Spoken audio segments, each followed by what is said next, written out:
₹2.5 લાખ ભૂપતભાઈ કાછડિયાના ખર્ચો પીડ્યો છે. એમાં 50,000 મારા નીંદવા ખોદવાના એ મજૂરી ગઈ છે આમાં. પણ હવે આમાં મારે પૂગીને એમને પૈસા પૂરા કરવા ક્યાંથી? કયો અમે તો દવા પીવાનો મારો વારો આવે એમ છે. આવી ડુંગળીનો ભાવ ના આવે તો શું કામનું અમારે?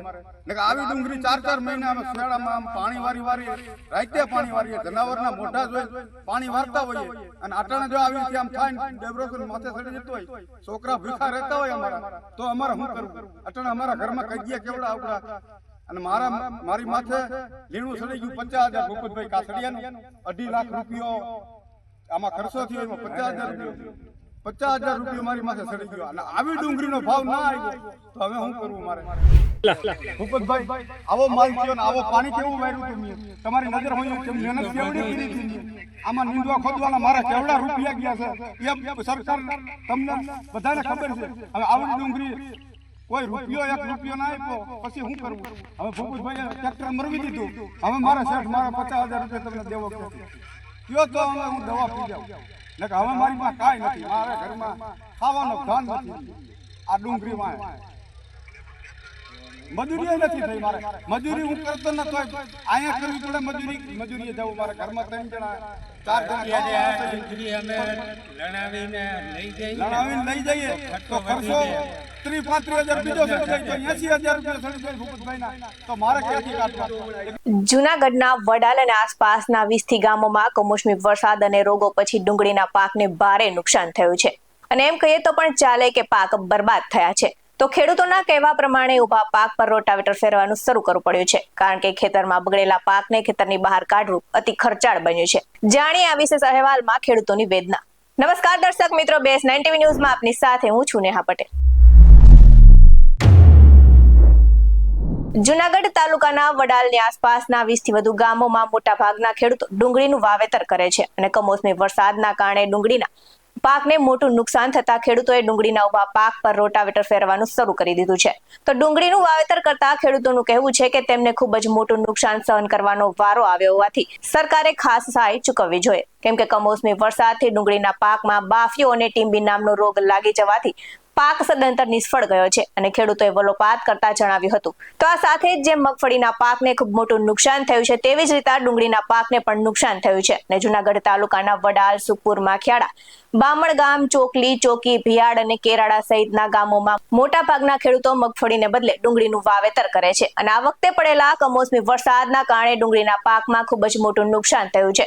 તો વડાલ ગામના ખેડૂતોને ડુંગળીનું વાવેતર કરતા અનેક ખેડૂતોએ જણાવ્યું છે કે વરસાદના કારણે ડુંગળીનો પાક સુકાઈ ગયો છે અને ડુંગળીના જે ગાંઠિયા તૈયાર હતા તેમાં બાફિયો ટીમ્બી નામનો રોગ લાગી ગયો છે. આ સાથે જ મોટા ભાગના ખેડૂતો કમોસમી વરસાદ બાદ ડુંગળીના ઉભા પાક પર રોટાવેટર ફેરવી રહ્યા છે.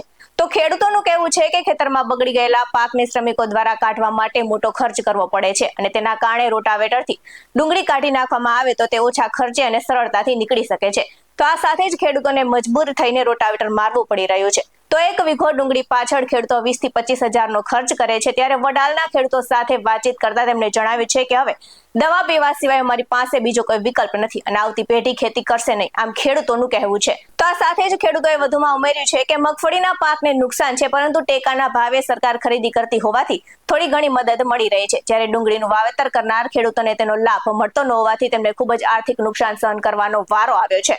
તો કમોસમી વરસાદના કારણે ઉત્પાદન જ નહીવત જેટલું હોવાથી ડુંગળીના વાવેતર કરનાર ખેડૂતોને મોટા પાયે માર પડ્યો છે. જો સરકાર મદદ નહીં કરે તો ખેડૂતો દેવાના ડુંગર દળે દબાઈ જશે તેવું ખેડૂતોનું કહેવું છે. અને સરકાર ગંભીરતાથી નિર્ણય લઈ ડુંગળીના વાવેતર કરનાર ખેડૂતો માટે તાત્કાલિક સહાય જાહેર કરે તેવી ખેડૂતોની માંગ છે. તો ખેડૂતોએ કહ્યું કે ટૂંકમાં કહે તો ખર્ચ પણ નીકળતો નથી. ડુંગળીની ઉપજ અને આવકનું ખેડૂતોને રડાવતું ગણિત જેવી પરિસ્થિતિ સર્જાય છે. તો આ સાથે જ વધુ વિગતે જાણીએ જગતના તાત ખેડૂતની વેદના. એટલી સહાયથી તો કઈ વધે જ નહીં. અમારે વીઘે 20-25,000 નો ખર્ચો કરી નાખ્યો અને છેવટે આ 3 વાર ટ્રેક્ટર રખાઈશું ને તો એ બીજું વાવેતર થાય. અત્યારે આપણે જે છે કયો પાક વાવ્યો હતો અને કેવી નુકસાની? આ મેં ડુંગળી વાવી હતી, વીઘે 25,000 ની નુકસાની વહી ગઈ. એમાં આપણે સરકારે સહાય તો કરી છે ને? સહાય કરી છે ભાઈ, એટલામાં કઈ ન 22,000 રૂપિયા એ હેક્ટરે આપે એમ છે. તો 22 ને 44 વધે 2 હેક્ટર લગનની સહાય. એમાં તો કઈ ન આવે. અમારે 2-2.5 લાખનો તો ખર્ચો થઈ ગયો 10 વીઘામાં. તો તમે શું ઈચ્છો છો? સરકાર પાસે તમારી શું માગણી છે? આ દેવા માફ કરી દે તો સારું. એમ 2-2 લાખ સુધીના, વધુ નહીં, બસ એટલી. મુશ્કેલી અત્યારે ખેડૂતોને બધી પ્રકારની છે. કમોસમી વરસાદ થવા માંડ્યા, પૂરતા ભાવ નથી મળતા. યાર્ડમાં, માર્કેટ યાર્ડમાં જાય તો ત્યાં પણ એને ભાવ કાપી નાખવામાં આવે છે. કારણ કે જે વાવેતર વધારે થાય તેના ભાવ ખેડૂતોને ક્યારેય મળ્યા જ નથી. હવે ખેડૂતોને તો અંદાજો ન હોય કે આ વખતે આ વાવેતરનું વધારે થઈ જશે તો એને ભાવ નહીં મળે. અને જો ખેતી કરતા હોય તો આ વર્ષથી સામું વર્ષ આવે તો છેવટે કાંઈ વધતું નથી. ખર્ચામાં જ બધું વહી જાય ને આવતા વર્ષના બિયારણને તો ઉછીતા ગોતવા પડે.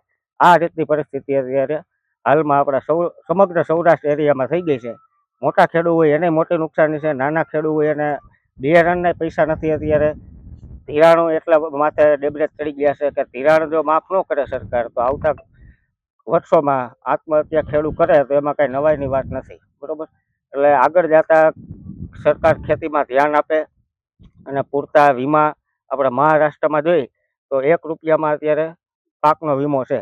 મહારાષ્ટ્ર સરકાર ખુદ પોતે લે છે. તો આપણે ગુજરાત સરકારમાં શું કામ નહીં? બરોબર, એટલે સરકારના જ આગળ આવવાની જરૂર છે આમાં. બાકી ખેડૂતો પાયમાલ થતા વાર નહીં લાગે અને આવતી પેઢી કોઈ ખેતી તરફ વળશે નહીં. બધા નોકરીઓ ગોતશે પણ નોકરીઓ પણ કેટલીક મળે તમને? બરોબર, તો ખેતી એક આપણો જૂનો અને જાણીતો ધંધો છે. જ્યારે કાંઈ નહોતું ત્યારથી આપણે ખેતી કરતા આવી છીએ. તો શું કામ આ ખેતીના ભાવ ન મળે? તો એ સરકારને વિચારવા જેવો વિષય છે. જ્યારે નિકાસ કરવાની હોય ત્યારે સરકાર આયાત કરે, આયાત કરવાની હોય ત્યારે નિકાસ કરે. આ રીતનું ઊંધું વલણ અપનાવતી રહીએ સરકાર તો ભવિષ્યમાં ખેતી કોઈ કરવા માગતું નથી, મજૂરોય મળતા નથી અને ઘરમાં જૂની જે પેઢી છે એ જ ખેતી કરે છે. બાકી નવી પેઢી કોઈ ખેતીમાં પડવા માગતી જ નથી. તો વહેલી તકે આમાં કંઈક બદલાવ આવે, સરકારને એવી આપણે અપીલ કરીએ અને ખેડૂતોનું કંઈક ભલું થાય અને આગળ જતા લોકો ખેતી કરતા રહીએ અને દેશ આગળ આવતો રહીએ તો જ હાલશે. બાકી તો પૂરું થઈ જાય. ભૂપતભાઈ કાછડિયાનું છે મારી પાસે ભાગ્યું. અટાણે 2.5 લાખ રૂપિયાનો સાહેબ એમાં ખર્ચો થયો છે, પણ અટાણે 50,000 રૂપિયા મારી પાસે ડેબ્રેશન થઈ ગયું છે. હવે અટાણે મારે એમને કાઢીને દેવા ક્યાંથી? મારે દવા પીવાનો અટાણે વારો આવે એમ છે. અટાણે એ લોકો શું કહે કે આ મારે ઓટોમીટર મારી અને પાછું વાવેતર કરી દે મને વાર દે, તો હવે ક્યાંથી મારી પાસે 1 રૂપિયો નથી ખાવાના પૈસા. તો હવે અમારે આમાં શું કરવું સાહેબ? તમે કહો એમ કરું. અને પાછા ઘઉં વાવવાના કહેવાય કે ઘઉં વાવી અને વાળી દો પૈસા, તો અમારી પાસે કાંઈ છે નહીં સાહેબ. હું શું કરું? અટાણે મારા 2.5 લાખ રૂપિયા ભૂપતભાઈ નો કરજો બધેથી થયો, પણ 50,000 મારી માથે એમના ચડી ગયા ડેબ્રેશન. નીંદવા ખોદવાના, દવાના, આના તેના ખાતરના બધા ચડી ગયા. પણ અટાણે મારા દવા પીવાનો વારો છે. આત્મહત્યા જ કરવી પડે ને, કારણ કે અત્યારે ખાતર મોંઘું, બિયારણ મોંઘું, મજૂરી મોંઘી. એ બધું ખેડૂતો કરે તો 5 મહિને ખેડૂતોને પાક તૈયાર થાય.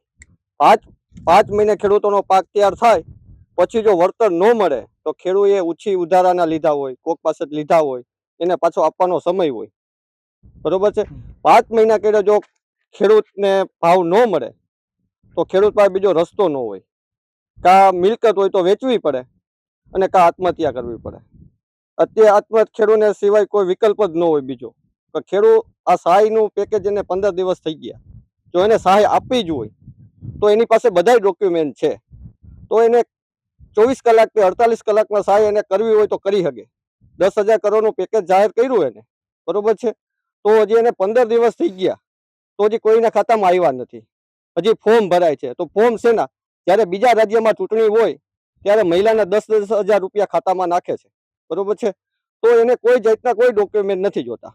અને અત્યારે સરકારને સહાયનું પેકેજ જાહેર કર્યું તોય છતાં એને સહાય આપવી જ નથી. ખાલી નાટક કરે છે ખેડૂતોને.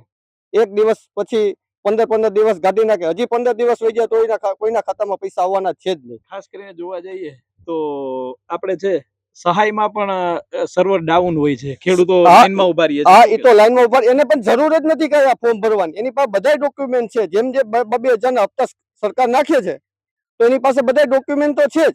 ખેડૂતને નાખવા હોય તો એની પાસે બધા આધાર કાર્ડ છે, બેંકની પાસબુક, એની પાસે બધું ડોક્યુમેન્ટ પડ્યા છે.